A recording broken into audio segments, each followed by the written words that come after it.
I honestly didn't think I'd even be able to make this video, there's so little content in this update, and that fact in and of itself is a sin.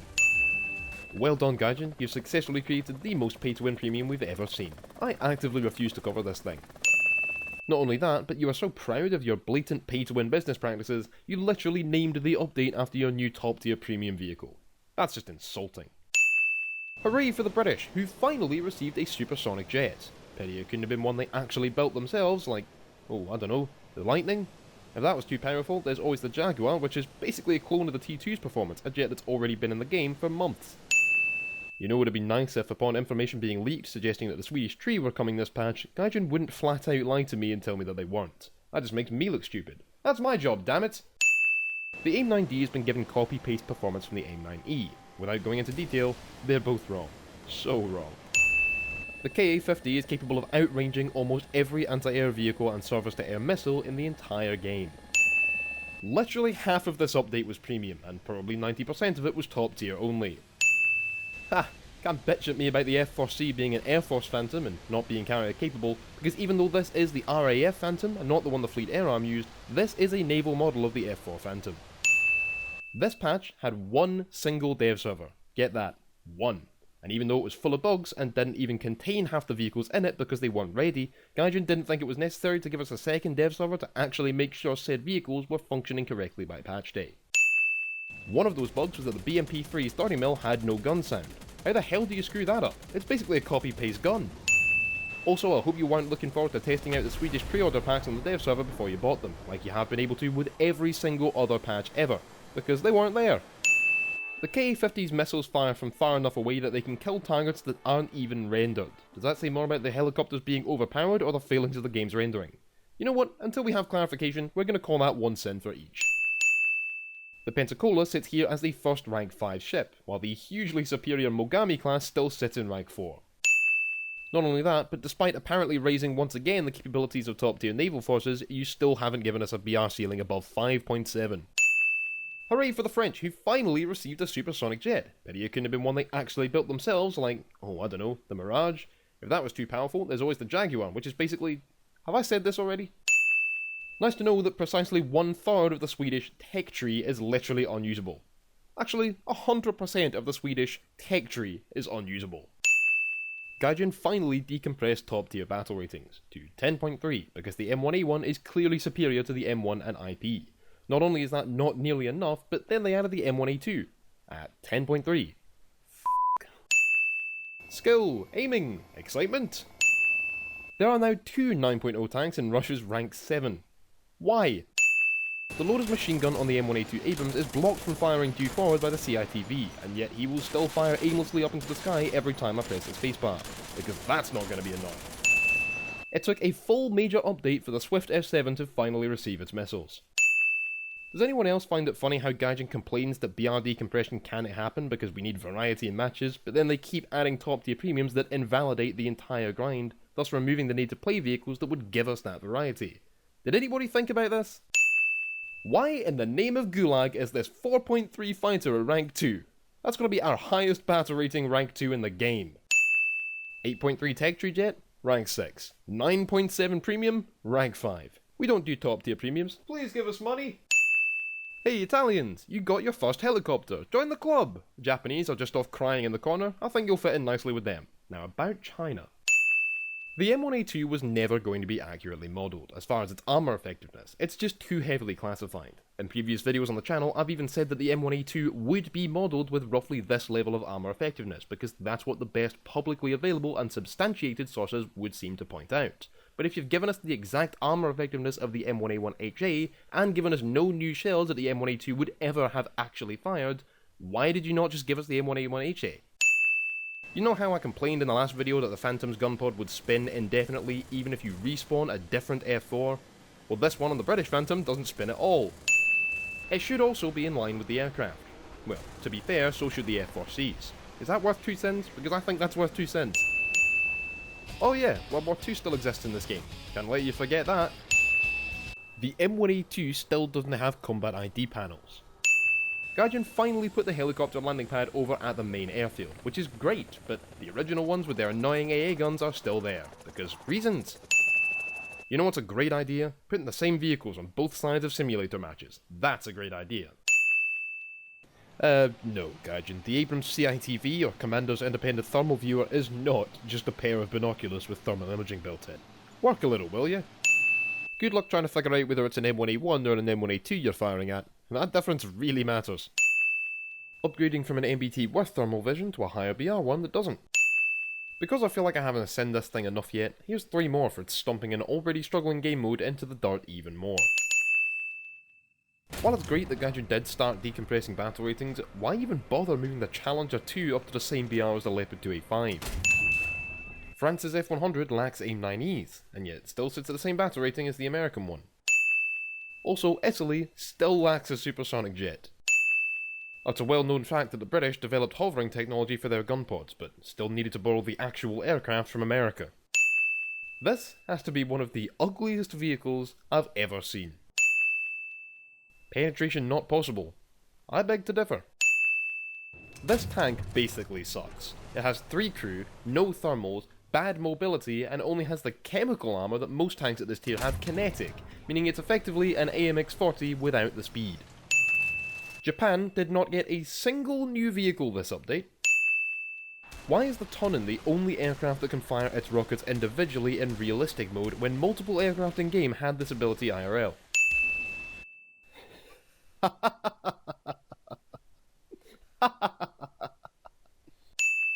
Shit. We accidentally showed an as of yet unseen helicopter in the KA-50's video. Better remove that clip from the cube. Phew. Okay, now they don't know what's coming.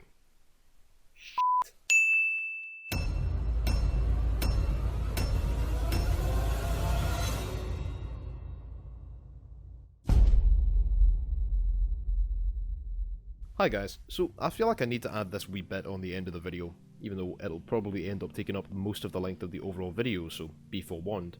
Because although most of you loved the one for last update, and this video was only made because of popular demand from you guys, everything wrong with 1.91 did also get a whole bunch of negative feedback. This patch was a good patch for the most part. Sure, it was small, Gaijin's patches around this time of year always are, and sure, it was kind of rushed, with several simple issues having not been fixed because half of the new content wasn't even there on the one dev server we got. But what was added was, for the most part, good things. Sweden got the beginnings of an air tree, which will have aviation fleshed out before Christmas presumably, and other forces added to the nation in subsequent patches. Britain and France got a supersonic jet each to compete properly at top tier, although until the performance of AIM-9Ds is corrected to a whopping 16.5 G overload historically, the Hunter F6 is still probably Britain's best aircraft. By the way, yes I know, source this, source that, there are historical sources for the missile performances as well as the gun alignment in the video description, so go eat your heart out and feel free to take it to Gaijin on my behalf. The highly anticipated Vickers MBT Mark 7 also gives Britain a mobile top tier main battle tank, so Britain did quite well this patch actually, and the BMP-3 and Type 96 are both fun new high tier vehicles that, while they may not be the most effective things in the world, isn't that a good thing? I mean, we don't want more power creep with every new vehicle having to top everything that came before it. Getting something that filters in amongst the top tier tech trees is a very good thing for us. The M1A2, while a good thing to have and very powerful in its own right, was, as I said, never going to be historically accurate, and it still doesn't outcompete the Leopard 2A5 really, although it may take spot number 2, and that's okay. Its armour values are accurate to an M1A1HA, or effectively an export model M1A2, and it's only using the base M829 shell, which even the M1A1 never needed to fire. But once again, that does not mean it was added poorly. Sure, it should have been an M1A1HA and not an M1A2. That would have made a lot more sense and fit better into the game right now. You might say Gaijin needed the hype, but why not have that hype 4 patches down the line when the M1A2 can get accurate armour and some far more advanced shells? Add the M1A1HA now, which besides the visual model with the CITV, etc., our tank basically is anyway, and add an accurate M1A2 later, you still get the same hype, but right now you've ended the amount of hype you can give the American tech tree, besides an Apache obviously. About that wee leak issue, wow, Gaijin doesn't do themselves any favours, do they? Sure, the Lightning and Jaguar both could have come to France and Britain, rather than both nations' first proper top performing jets being American aircraft we've already seen before. But remember, models take time to make and are costly to commission. Speaking of which, new merch in the store very soon. I'm having it professionally made and I'm very, very excited to show it to you lads in the near future. Point is, the aircraft we got, although perhaps a wee bit less exciting than they could have been, were good things to get. As for the rest of the patch, we received a whole bunch of little quality of life things that we've been asking for. A better way to visualise damage models in the hangar, some new visual and sound effects, etc. I found it funny how, despite the constant suggestions, nay, demands that Gaijin make a patch without new vehicles, only quality of life changes and fixes to existing content, when Gaijin actually makes a patch with fewer new vehicles and a lot of those fixes, the community rears its ugly head and starts ranting that the patch was rushed and therefore pointless. It probably has something to do with the fact that the patch did have a lot of premiums, not necessarily more than usual, but a higher percentage than usual out of the patch as a whole. The worst part for me was the KA-50. It's way too effective, a best-in-class vehicle type as a premium, and at least until we get the KA-52, and the fact that the Rhodesian Air Force Hunter is a 9.7 premium in rank 5 is kind of insulting to say the least. Yes, I did jump aboard the hype train for the rushed patch line that seems to be thrown around a lot, even though it is perhaps undeserved.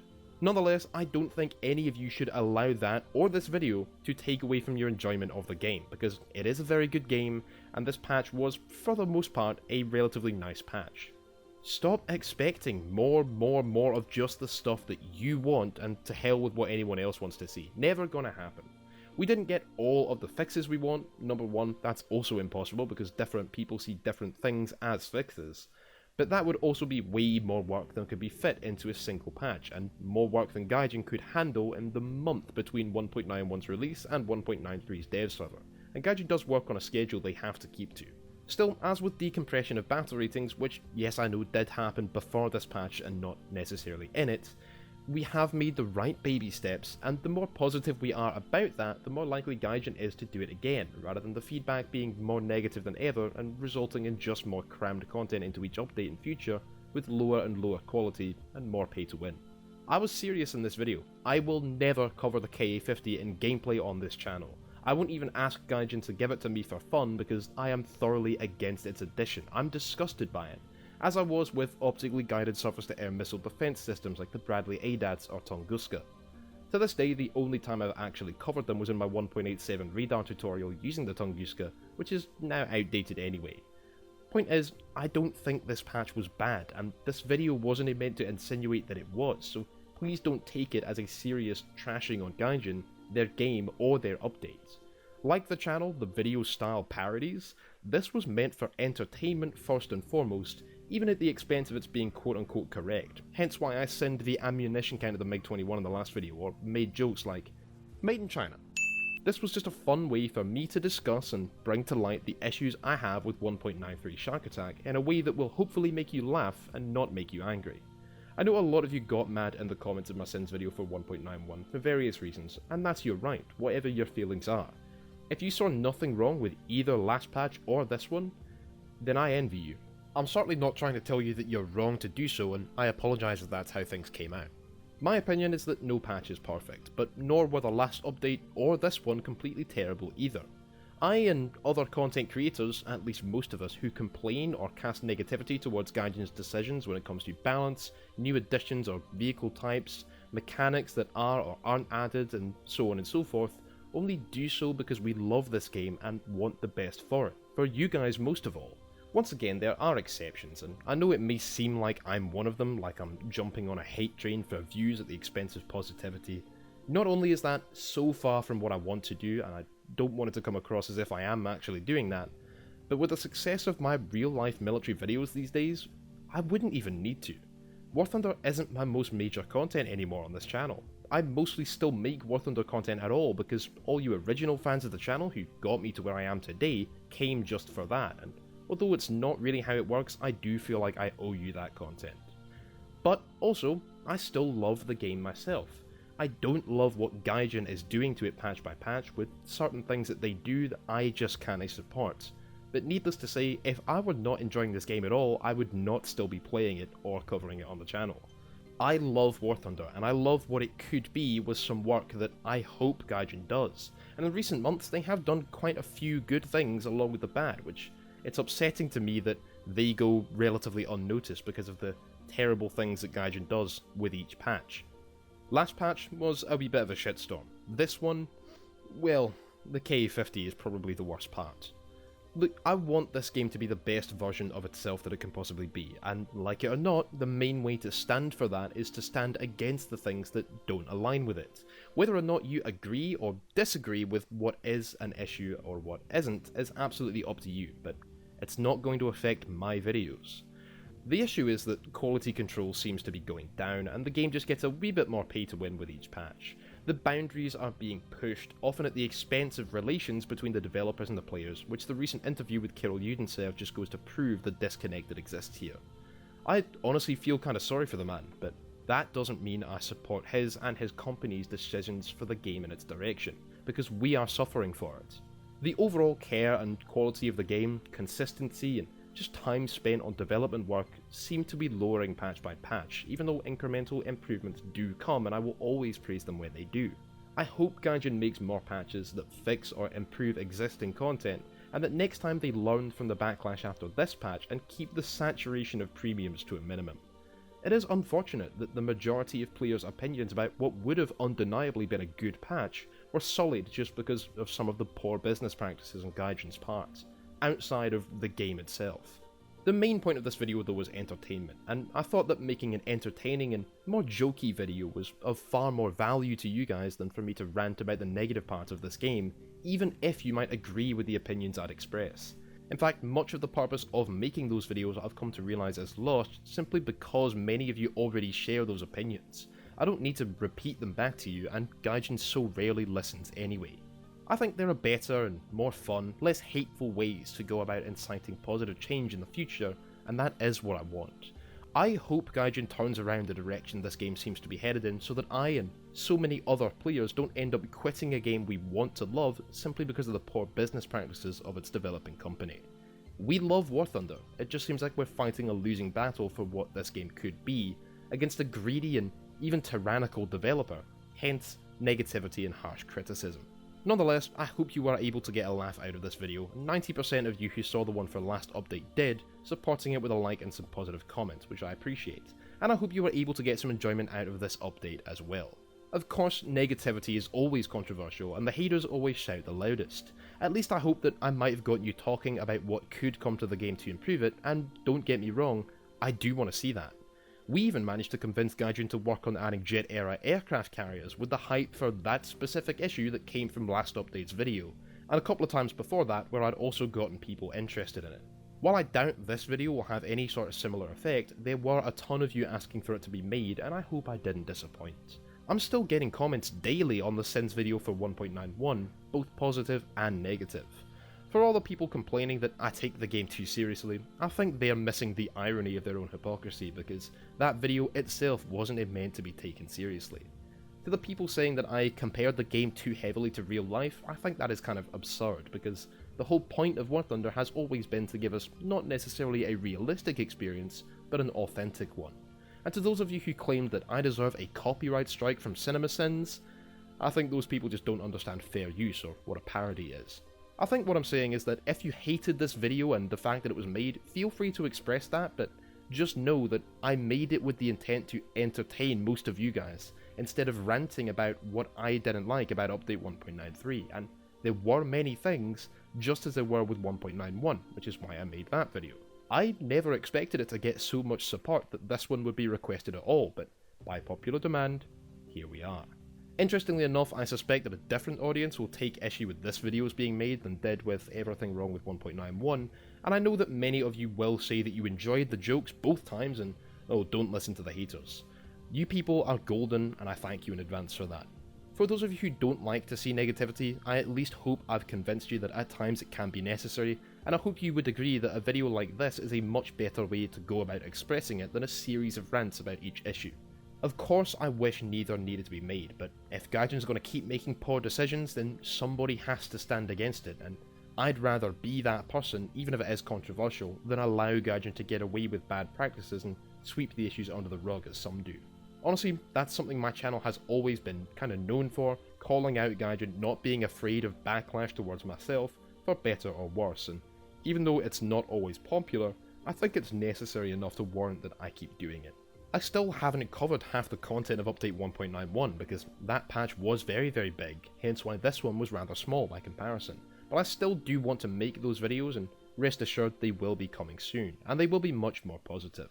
I find it funny that some of the people, even fellow content creators like the real Napoleon, claim that I'm only ever negative when it's clear that they only ever watch my videos when I make a rant or a negative discussion, ignoring everything positive that I say or denying that I ever said it.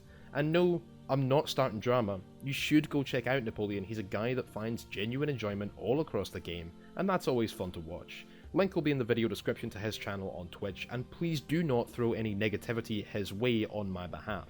Anyway, before I risk repeating myself too much, I'll end this video, having hopefully said everything I wanted to say and put out some of the fires I know I will have no doubt started. The TLDR would be, I guess, that whether or not you agree with what I'm pointing out, take this video as what it is, a joke, a bit of fun, not a hate-mongering rant. I hope you have enjoyed it and that you'd leave a like, a comment, and subscribe if you haven't already because I'm trying to hit 50,000 subscribers before the end of the year. I don't think I need to go through the whole outro here, so I'll just say that I hope you have a good one. If you're in the area of Adelaide, South Australia, and you're going to the Edinburgh Air Show tomorrow, that's Sunday the 10th, I will be there too, so definitely come find me and say hi. I'd love to meet up with some of you, and besides that, I'll see you in the next video.